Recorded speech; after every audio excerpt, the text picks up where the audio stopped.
سلام عقیدت پیش کرتے ہیں قبلہ مفتی محمد شاہد عمران جلالی صاحب کو، تربیت یافتہ کنز العلماء مفکر اسلام پروفیسر ڈاکٹر محمد اشرف آصف جلالی صاحب کی۔ ہر دور میں آپ نے جس طرح ہر دور میں ہمارے اکابرین نے ناسبیت کا، خارجیت کا، رافضیت کا کلاکما کیا ہے، اور اس دور میں مسلسل قبلہ مفتی شاہد عمران جلالی صاحب آپ مسلسل رافضیت کے تابوتوں میں کیل ٹھوک رہے ہیں، اور انشاءاللہ کل بھی سرزمین ملتان پر عظیم و شان مناظرہ ہو رہا ہے۔ جو رافضی اور ناسبی تھے ان کو پہلے بھی للکارتے رہے اور آپ بھی للکارا ہے۔ انشاءاللہ کل سرزمین ملتان میں ایک اور علمی میدان سرے گا۔ ہمیں تو ویسے امید ہے کہ جو ناسبی ہو، رافضی ہو، کبھی سنی کے مقابلے میں نہیں آ سکتا۔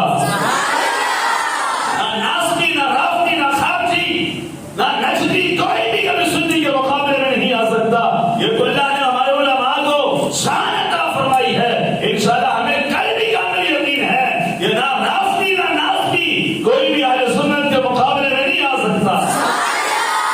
ہم ساری عقیدت پیش کرتے ہیں قبلہ مفتی شاہد عمران جلالی صاحب کو، جو جلالی علماء کونسل کے صدر بھی ہیں، تربیت یافتہ اور شاگرد رشید ہیں، کنز العلماء مفکر اسلام عظیم ازمی شکادر قبلہ ڈاکٹر محمد اشرف آصف جلالی صاحب آپ کے شاگرد بھی، تربیت یافتہ بھی۔